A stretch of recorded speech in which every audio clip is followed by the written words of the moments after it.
এয়া হৈছে মোৰ 18 বছৰ বয়সৰ জনকাহিনী। সেই সময়ত মই বন্ধৰ দিনবোৰ মোৰ খুৰীৰ ঠাইলৈ গৈছিল। তাৰ দুজনী ছোৱালী আছিল। দুজনী ইমান গৰম নাছিল, কিন্তু ডাঙৰ বস্তু আছিল। সৰুজন মোতকৈ 6 বছৰ ডাঙৰ আছিল। সেইদিনা মোৰ ডাঙৰ কাজিনৰ কলেজৰ কিছু কাম আছিল, আৰু মোৰ খুৰা আৰু খুৰী দুয়োৱে কাম কৰি আছিল। সেয়েও তেওঁলোক বাহিৰলৈ গৈছিল, কিয়নো মই অলপ অসুস্থ আছিলোঁ। মোৰ মা আৰু মোৰ দেউতাক মোক মোৰ সম্পৰ্কীয় ভনীয়েকৰ সৈতে অকলে ঘৰ এৰি গৈছিল। গতিকে মই শৰ্টছ আৰু বেনিয়ে পিন্ধি আৰামদায়ক আছিলোঁ। গতিকে মোৰ ভনীয়েক মোক সুধিছিল যে মোক কিবা প্ৰয়োজন নেকি, আৰু মই কৈছিলোঁ যে মই হট চকলেট বিচাৰোঁ। তাই পাকঘৰলৈ গৈছিল আৰু মোৰ বাবে নিজেই কিছু হট চকলেট বনাইছিল। আমি তেওঁলোকক কিছু চিনেমা চাবলৈ বহিছিলোঁ। ই এখন ইংৰাজী চিনেমা আছিল।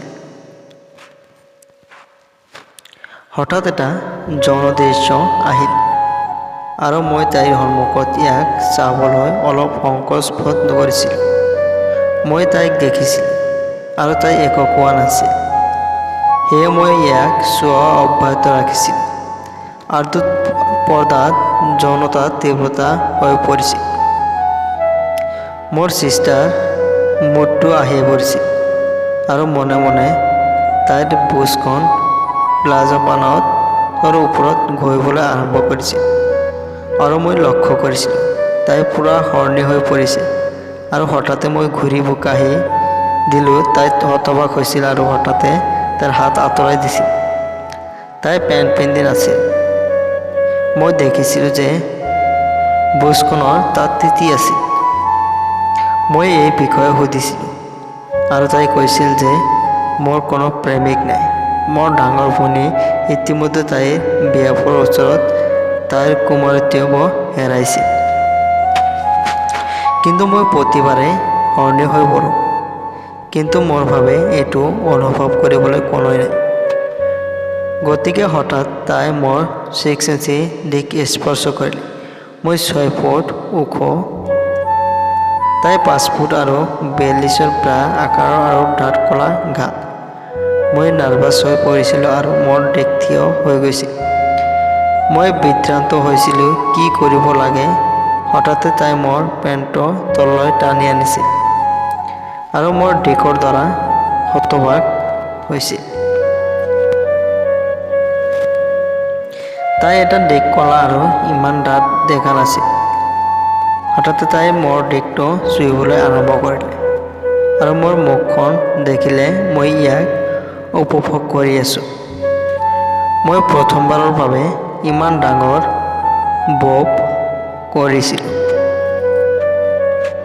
এটা বৰ কোমল বব ছিল। মই তাইৰ টি-চাৰ্টটো খুলি দিলোঁ। তাই ব্ৰা পিন্ধা নাছিল। মই ডাঙৰ ক'লা পেণ্টটো গোটেই আধা-লাগতি অৱস্থাত তাৰ ফোঁপ দেখিলোঁ। মই সেইটোত চেপিবলৈ আৰম্ভ কৰিলোঁ।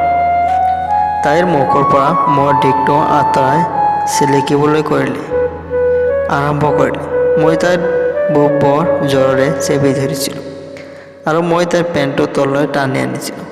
মই ডাঠ ক'লা ব্লাউজখন দেখিলোঁ, যাৰ ওপৰত ঘন চুলি আছিল।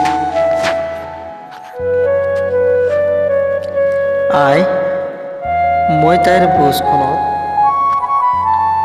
আঙুলি মাৰিব ল'লোঁ। যিহেতু বুচখন তিতিয়ে আছিল আৰু অলপ ডাঙৰো আছিল, পটককৈ সোমাই যোৱাৰ লগে লগে তাই আহ বুলি ছাউণ্ড কৰিলে আৰু ক'লে, লাহে লাহে।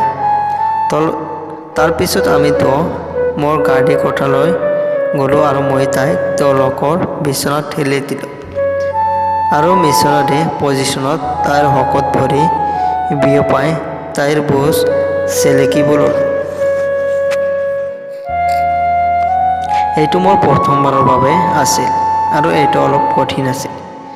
কিন্তু তথাপিও মই তাইৰ বিচনাখন কাষৰ মজিয়াত স্কোয়াৰ কৰিবলৈ সক্ষম হৈছিলোঁ।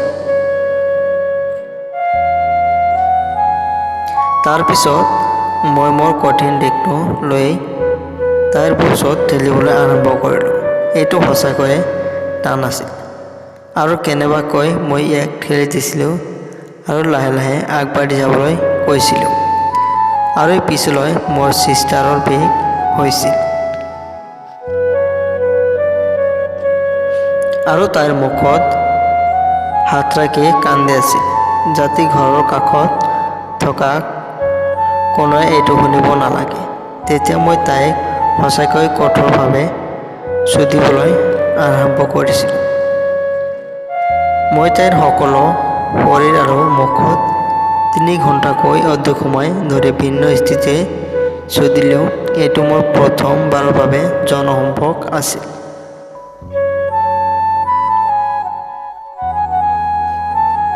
আমি সকলোবোৰ পৰিষ্কাৰ কৰিলোঁ। তাৰপিছত আমি দুয়ো একেলগে গা ধুবলৈ গৈছিলোঁ।